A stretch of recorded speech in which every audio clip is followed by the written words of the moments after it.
Bom, vamos lá então para mais algumas correções e melhorias. A primeira delas que a gente tem aqui dessa vez é que nós trocamos aqui a forma como esses itens se relacionavam, tá? Aqui, onde a gente tem item.column, dentro de um teste, tá? Dentro aqui do pair relation, estava sempre sendo utilizado o ID. Isso era um erro, né? Porque a relação, por mais que eu acredite que quase que 99% dos casos as relações serão pelo ID de algum item, nem sempre vai ser. Então ele agora pega a coluna de referência, isso é uma correção que a gente fez aí nos testes, tá? E aí, né, algum momento ou outro poderia acabar quebrando, mas também é uma pequena correção, beleza?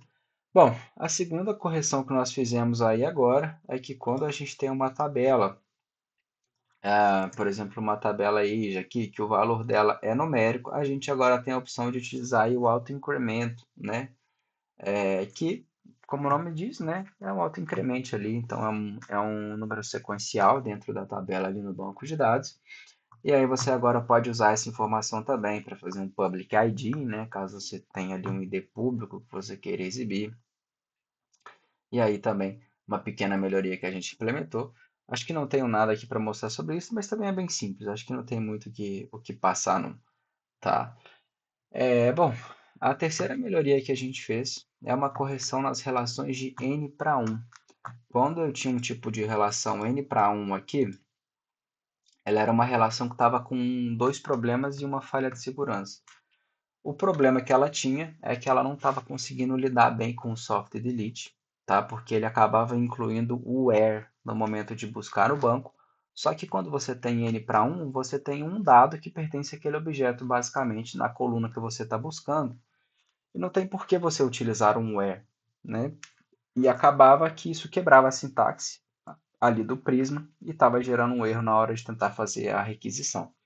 Então a gente fez essa correção. O mesmo acontecia para o allow sensitive. Então, quando você tinha campos sensíveis, por exemplo, campos de senha, né, até uma correção aí, uma falha grave que estava correndo, esses dados eles estavam podendo chegar até o front-end quando a relação era n para 1. Agora também, essa correção foi aplicada, isso não ocorre mais, tá? Então, eu acho que eu falei três, né? Mas são duas correções aí que a gente fez nessa questão do relacionamento do N para 1. Então, tanto o soft delete, ele não inclui mais o delete, tá? Ele não inclui o where ali dentro. E aí tem um ponto importante. Quando você tem essa informação deletada, deixa eu até ver se eu consigo abrir algo aqui. Aqui, ó, peguei até um exemplo do Insomnia aqui. Eu tenho esse item Company Language aqui, que referencia esse Language ID. Então, basicamente, aqui dentro da requisição, eu fiz um include, né, desse Language. Só que o que aconteceu? Language ID, ele existe, ele está vinculado. Só que a linguagem que se relaciona, ela foi deletada. Então, o único dado que aparece dessa informação é o deleted true, para que lá no front-end, o desenvolvedor do front, eles consigam interpretar isso aqui, por mais que o objeto exista e esteja relacionado, ele é um objeto considerado deletado. Então, foi uma forma que a gente encontrou de continuar trabalhando corretamente com o soft delete, mas não retornar, por exemplo, um null aqui, ou um undefined, sendo que a relação dele na estrutura existe. Então, existe a relação, mas o dado não existe mais, tá? É a forma que a gente encontrou aí de conseguir trazer isso de uma forma legal. É, Bom, próxima mudança aí, né? Próxima melhoria que a gente fez, deixa eu até fechar aqui, foi uma melhoria na forma de comunicação entre o sistema de pastas e o sistema web, tá? Antes a gente utilizava um sistema que chamava Heartbeat, que era basicamente ali, batida do coração mesmo, né? Ele mandava alguns pulsos que deixava o monitoramento de pasta sempre ativo, mas eventualmente essa conexão ela acabava sendo fechada.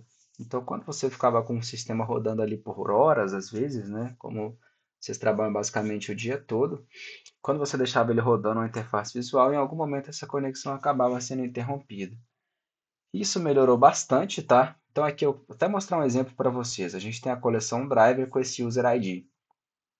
Se eu vier aqui dentro da pasta routes, né, abrir routes aqui, app driver, E aí eu tenho essa tabela aqui, User ID. Aí suponhamos que eu venho aqui, coloco o User ID 2 e salvo. Se eu vier aqui, ele também já mudou, tá? Então as duas partes agora, elas sofrem aí essa atualização em tempo real.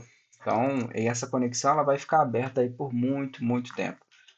Eu não recomendo que você faça os dois ao mesmo tempo, tá? Principalmente se você está com algum módulo aberto aí, alguma coleção, porque pode ser que você perca coisas que você tentou salvar, porque você tornou o processo inteiro assíncrono. Você escreveu um pouquinho no código e um pouquinho na web.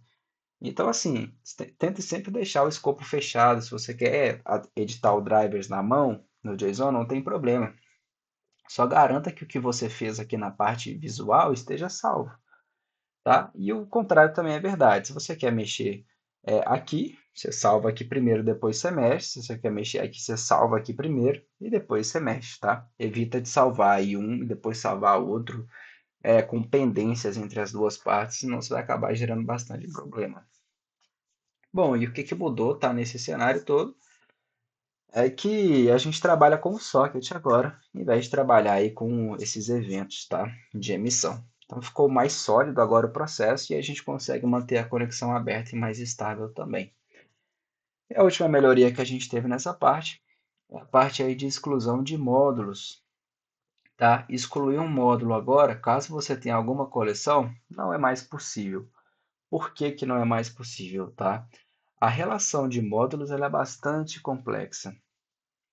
Então é ideal que quando você realmente você queira excluir um módulo completo, você está apagando muita coisa do sistema. E várias dessas coleções têm regras de negócio associadas umas com as outras, e não só dentro de um módulo único. Pode ser que também esteja associado com módulos externos que vão ser mantidos na aplicação. Por isso, eu removi essa opção de você apagar o módulo direto. Ah, mas eu quero apagar mesmo assim. Beleza, você pode vir aqui e simplesmente deletar a pasta inteira, tá? Mas esteja ciente que ao fazer isso você não vai ter os recursos aí de validação para evitar que o sistema quebre. Porque, por exemplo, se eu venho aqui e eu simplesmente quero apagar a user, eu vou receber uma série de erros. Mas por que que eu estou recebendo? Porque muita coisa no sistema é dependente de tabela de usuários. Então, se eu simplesmente removo o usuário, eu quebro todo o resto, tá? Então, por isso que ele tem essa validação. Aí você pode vir aqui, você pode excluir no 1 a 1. Ele vai te mostrar o que que você precisa limpar de uma coleção para poder apagar outra. Então, você vai fazendo isso e vai entendendo as regras de negócio que você está desconstruindo dentro da aplicação.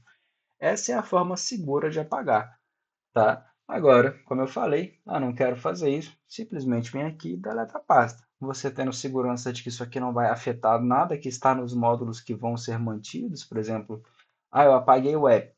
Eu tenho certeza que se eu apagar a app, a API não vai sofrer quebras, não vai deixar de funcionar. Tudo bem, pode apagar por aqui, mas pelo sistema, no caso, até fazendo um exemplo aqui, né? Se eu tentar apagar, já mostrei que não dá, mas se eu venho aqui, por exemplo, e tento apagar o módulo, aí apaguei a coleção, na verdade, né? Apaguei a coleção drivers.